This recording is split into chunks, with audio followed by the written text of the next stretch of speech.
Hey guys, welcome to my YouTube channel JM tech point. Guys, आज की इस video में Samsung Galaxy Note 10 lite mobile के साथ कंपेयर करेंगे Realme X2 प्रो मोबाइल के बीच में।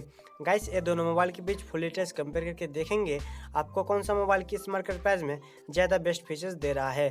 गाइस, अगर ये दोनों मोबाइल के बीच फुल डिटेल्स कंपेयर वीडियो पसंद आए तो प्लीज़ लाइक शेयर कमेंट जरूर करना, और चैनल में न्यू आए है तो प्लीज़ सब्सक्राइब कर देना। तो गाइस, चलो स्टार्ट कर लेते हैं आज का ये वीडियो।